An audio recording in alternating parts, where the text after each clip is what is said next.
जब राम और सीता जनक जी के जनकपुर के मंडप में बैठे हैं तो राम और सीता अर्थात हमारे माता और पिता हुए, उनका श्रृंगार का वर्णन करते हैं। क्या सधी हुई लेखनी है। मुझे एक चौपाई याद आ गई, मंच पे सुने दादा, सुनिएगा।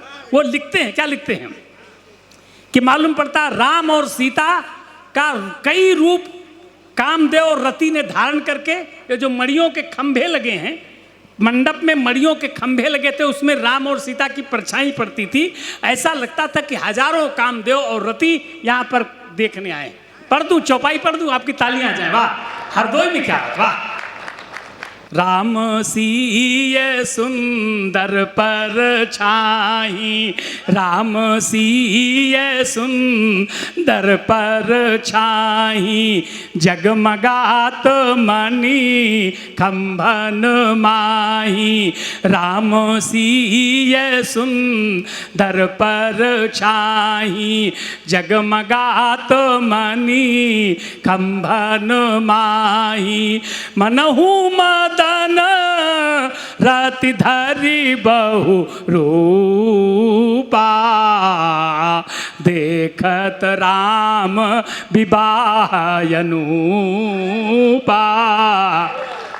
तालियां कम है, थोड़ा और होनी चाहिए। बोलिए रामचंद्र की। क्या कविता, श्रृंगार के साथ क्या मर्यादा पल्लवी ने किया है। मैं बहुत बधाई देता हूं। और अब मेरा मन हो रहा है कि श्रृंगार के बाद अगर अंगार आ जाए मंच पर तो कैसा रहेगा। हमारे उमाकांत पांडे जी शौर्य और ऊर्जा के बहुत अच्छे कवि हैं।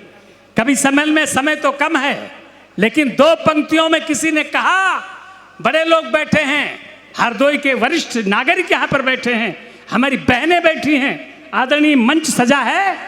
दो पंक्तियों में मैं अगवानी करता हूं पांडे जी की।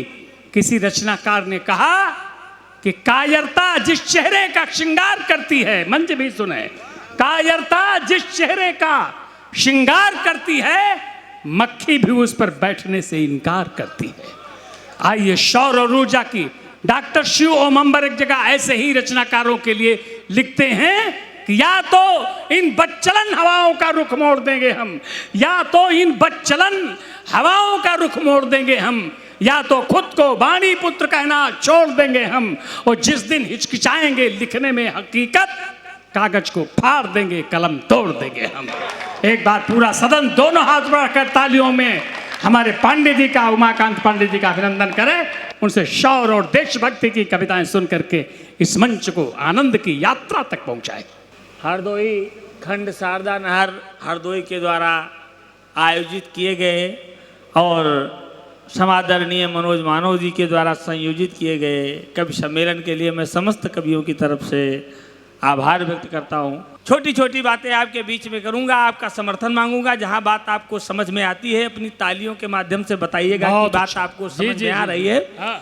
दो चार शेर मैं पढ़ता हूँ और आपका आशीर्वाद मांगता हूँ। इरशाद। भले भारत माता का चित्र अपने दिमाग में रखिएगा। कश्मीर से कन्याकुमारी तक और सौराष्ट्र से लेकर के नागालैंड तक, अरुणाचल प्रदेश तक भारत माता के चित्र को ध्यान में रखिए और ये कविता सुनिए। ये कविता भारत माता की ओर से पढ़ी जा रही है और भारत आज विश्व के परिदृश्य में जिन परिस्थितियों का सामना कर रहा है, भारत माता की ओर से वो कविता मैं प्रस्तुत कर रहा हूँ। सुनिएगा कि भले दो चार दुश्मन हो हमारे इस जमाने में, भले दो चार दुश्मन हो हमारे इस जमाने में, मोहब्बत है दुआएं हैं हमारे भी खजाने में। अच्छा, वाह। भले दो चार दुश्मन हो हमारे इस जमाने में, मोहब्बत है दुआएं हैं हमारे भी खजाने में। और समंदर लाख गहरा हो, समंदर लाख गहरा हो, बड़े तैराक हैं हम भी। समंदर लाख गहरा हो, बड़े तैराक हैं हम भी। पसीने छूट जाएंगे उसे हमको डुबाने में। समंदर लाख गहरा हो, बड़े तैराक हैं हम भी। पसीने छूट जाएंगे उसे हमको डुबाने में। और तमन्ना जिनके मन में है, तमन्ना जिनके मन में है, जलाकर खाक कर डालें। तमन्ना जिनके मन में है, जलाकर खाक कर डालें, वाह वो खुद मिट जाएंगे एक दिन मेरी हस्ती मिटाने में। बहुत अच्छा है। वो खुद मिट जाएंगे एक दिन मेरी हस्ती मिटाने में। वाह आपकी कमजोर तालियां बता रही हैं कि बात पहुंच नहीं रही है आप तक। नहीं सब रचना सुन रहे हैं, उसके बाद पी रहे हैं कविता। अच्छा, पी रहे हैं। 4 पंक्तियां और निवेदित करता हूं आपके समक्ष, वाह और अपनी परीक्षा देता हूं और आपका भी परीक्षण लेता हूं बढ़िया है। वाह कि कितना आप में सुनने का मन है। नहीं तो मैं तो 150 किलोमीटर की यात्रा करके आया हूं, जी 10 मिनट पर करके चला जाऊंगा, वाह। लेकिन आपका आशीर्वाद अगर मिलेगा अरे बढ़िया तो पढ़ रहे पांडे यादाश्त जी, रहेगी। पढ़ें बिल्कुल। 4 पंक्तियां निवेदित करता हूं हाँ, कि भगत बिस्मिल व शेखर का अभी जयगान जिंदा है। अच्छी पंक्तियां हैं। भगत बिस्मिल व शेखर का अभी जयगान जिंदा है, शिवा राणा व पन्ना की अभी तक शान जिंदा है। वाह हमारी पहचान बताई जाती है कि ताजमहल हमारी पहचान है, लाल किला हमारी पहचान है। गलत नैरेटिव बनाए जाते हैं। हमारी पहचान बप्पा रावल से है, हमारी पहचान शौर्यपुत्र महाराणा प्रताप से है, हमारी पहचान महाराजा शिवाजी राजे से है, हमारी पहचान राघवेंद्र सरकार भगवान श्री रामचंद्र जी से है, अच्छा है। हमारी पहचान यशोदानंदन भगवान कृष्ण से है। और उनके इतिहास को जब मटियामेट करने का काम किया जाता है, तब मैं इतिहास की परतों को अपनी कविता के माध्यम से उधेड़ता हूं और आपके समक्ष रखता हूं चिंतन कि है। भगत बिस्मिल व शेखर का अभी जयगान जिंदा है। भगत बिस्मिल व शेखर का अभी जयगान जिंदा है, शिवा राणा व पन्ना की अभी तक शान जिंदा है। हमारे देश की सरहद को दुश्मन छू नहीं सकता। तिरंगा हाथ में है, दिल में हिंदुस्तान जिंदा है। तिरंगा हाथ में है, दिल में हिंदुस्तान जिंदा है। बढ़िया है। और हमारी पहचान क्या है? वाह कि मध्यकाल में इतिहास लिखने वाले भी वही थे और इतिहास भी उन्हीं का था। सही बात। इसलिए हमारे राष्ट्र पुरुषों के इतिहास को चंद लाइनों में समेट दिया गया और आक्रमणकारियों के इतिहास को विस्तारित करके लिखा गया और उनको महान बताया गया। लेकिन 4 पंक्तियां मैं पढ़ता हूं और वो 4 पंक्तियां अगर आपके इतिहास पुरुषों तक पहुंचे तो आपका आशीर्वाद मिले। वाह कि दौड़ता रगों में रक्त राणावा शिवाजी वाला, दौड़ता रगों में रक्त राणावा शिवाजी वाला, हम कभी शत्रुओं से हार मानते नहीं। वाह दौड़ता रगों में रक्त, दौड़ता रगों में रक्त राणावा शिवाजी वाला, हम कभी शत्रुओं से हार मानते नहीं। और पद्मिनी व पन्ना रानी हाड़ी के सुपुत्र हम, पद्मिनी व पन्ना रानी हाड़ी के सुपुत्र हम, बिना संकल्प कुछ भी है ठानते नहीं। अच्छा है। कि बाजुओं में जोर है सुभाष चंद्र बोस वाला, बाजुओं में जोर है सुभाष चंद्र बोस वाला, मातृभूमि वाला कोई काम टालते नहीं। अब बूंद बूंद रक्त की चढ़ा दे मातृभूमि को, पांव पीछे रखना कभी भी जानते नहीं। बूंद बूंद रक्त की चढ़ा दे मातृभूमि को और पांव पीछे रखना कभी भी जानते नहीं। बहुत अच्छा। और 4 पंक्तियां सुनिए इसी खानदान की। वाह कि देश प्रेम में जिन्होंने पुत्र को भी वार दिया, पन्ना धाय, देश प्रेम में जिन्होंने पुत्र को भी वार दिया, पन्ना धाय जैसी बलिदानी मत भूलना। अगर आपके शरीर में, आपकी शिराओं में, आपकी धमनियों में देश प्रेम का कतरा बहता है तो आपको इस कविता पर उत्तेजित होना चाहिए और आपकी तालियां आनी चाहिए। कि देश प्रेम में जिन्होंने पुत्र को भी वार दिया, पन्ना धाय जैसी बलिदानी मत भूलना। और मातृभूमि हेतु घास की भी रोटियां दिखाई, मातृभूमि हेतु घास की भी रोटियां दिखाई, शौर्य पुत्र राणा की कहानी मत भूलना। कि श्वास श्वास श्वास श्वास बूंद बूंद रक्त की चढ़ा गई, जो झांसी वाली रानी मर्दानी मत भूलना। और रंग दे बसंती चोला वाले फंदा चूम गए, भगत सिंह जी की कुर्बानी मत भूलना। रंग दे बसंती चोला वाले फंदा चूम गए, भगत सिंह जी की कुर्बानी मत भूलना। बहुत अच्छा। वाह मित्रों, ये वो लोग हैं जिन्होंने देश के लिए अपना सर्वोच्च बलिदान कर दिया। सही बात। बदले में देश से उन्होंने कुछ मांगा भी नहीं और देश के कर्णधारों ने उनको कुछ दिया भी नहीं। मैं बहुत बेबाकी से कहने की हिम्मत करता हूं, आप समर्थन करने की हिम्मत करिए। और कई बार देश में समस्याएं उठाई जाती हैं, जनता से लेकर के संसद तक कहा जाता है कि ये बोलोगे तो फलाने लोग नाराज हो जाएंगे, धमाके लोग नाराज हो जाएंगे, वंदे मातरम बोल दोगे तो ये नाराज हो जाएंगे, भारत माता की जय बोल दोगे तो ये नाराज हो जाएंगे। कोई कहता है भारत माता की जय नहीं बोलेंगे, कोई कहता है वंदे मातरम नहीं बोलेंगे, हमारा तो धर्म चला जाएगा। वंदे मातरम में क्या है, कुछ छंदों के माध्यम से आपके बीच में अपनी बात रखता हूं। अच्छा है।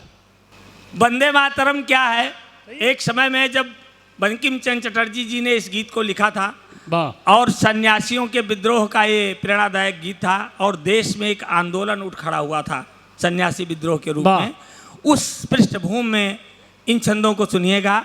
अच्छा है। कि गंगा जितना पवित्र गीत वंदे मातरम, गंगा जितना पवित्र गीत वंदे मातरम, बोलने में बोलो इसे कैसी कठिनाई है। गंगा जितना पवित्र गीत वंदे मातरम, बोलने में बोलो इसे कैसी कठिनाई है। और हिंद महासागर की गहराई इसमें तो वंदे मातरम में हिमाद्री की ऊंचाई है।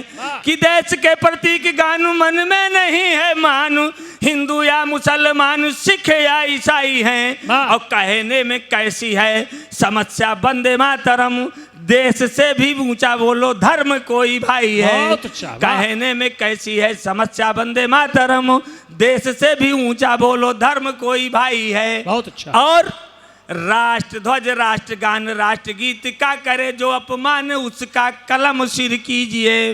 और सीखना पड़े जो राष्ट्र रक्षा का उदाहरण, देशभक्त राष्ट्र इजराइल से सीखिए। धर्म निरपेक्षता की छवि को बचाने हेतु देशद्रोहियों पे जरा सा भी न पसीजिए। और लातों वाले भूत जब बातों से न मानते तो देशद्रोह का जवाब गोलियों से दीजिए। देशद्रोह का जवाब गोलियों से दीजिए। और राष्ट्रवाद का प्रतीक बना बंग भूमि में, राष्ट्रवाद का प्रतीक बना बंग भूमि में तो गाया जन जन ने था गीत वंदे मातरम। और सन्यासियों के विद्रोह का था प्रेरणादायक, खोजिएगा गीत का अतीत वंदे मातरम। कि सुजलाम सुफलाम मलयज शीतलाम, प्रकृति का बंधन पुनीत वंदे मातरम। और कहाँ धर्म के खिलाफ, किस धर्म के खिलाफ, राष्ट्रभक्ति का है राष्ट्रगीत वंदे मातरम। और ये छंद सुनिएगा कि देश की है आन बान शान यो गुमान, यही देश के शहीदों का है गान वंदे मातरम। देश की है आन बान शान यो गुमान, यही देश के शहीदों का है गान वंदे मातरम। और बल पे है जिसके उठाए सिर घूमते की, अगर उन बलिदानियों ने बलिदान नहीं किया होता तो शायद हम आज स्वतंत्र होकर के यहाँ बैठे नहीं होते। अच्छा है। कि देश की है आन बान शान यो गुमान, यही देश के शहीदों का है गान वंदे मातरम। और बल पे है जिसके उठाए सिर घूमते कि हम सब का है अभिमान वंदे मातरम। और कान खोल सुन ले वे गाते नहीं गीत को जो भारत माता का गुणगान वंदे मातरम। और कैसा है वो राष्ट्रवाद, कैसे हैं वो भारतीय, जिनकी नहीं है पहचान वंदे मातरम। वाह। इस मोहल्ले में कविता समझ में आ रही है, लेकिन इस मोहल्ले में मुझे लगता है बात नहीं पहुंच रही है। एक बार बजा दें तो। जी जी पांडे जी। गांधी अशफाक, गांधी अशफाक वीर बिस्मिल सुभाष चंद्र, शेखर भगत का है प्यार वंदे मातरम। और कश्मीर से सुदूर कन्याकुमारी तक, कश्मीर से सुदूर कन्याकुमारी तक देश में है एकता का तार वंदे मातरम। कश्मीर से सुदूर कन्याकुमारी तक देश में है एकता का तार वंदे मातरम। और रक्त की प्रत्येक बूंद तुमको चढ़ाए तो भी रहेंगे तुम्हारे कर्जदार वंदे मातरम। रक्त की प्रत्येक बूंद तुमको चढ़ाएं तो भी रहेंगे तुम्हारे कर्जदार। वंदे मातरम। और अन्न जल जिसने छुआ है भारती का उसे कहना पड़ेगा बार बार। वंदे मातरम। अन्न जल जिसने छुआ है भारती का उसे कहना पड़ेगा बार बार। वंदे मातरम। बहुत अच्छा। बोलिए एक बार मेरे साथ, भारत माता के, भारत माता की वंदे वंदे वंदे। जय हिंद जय भारत।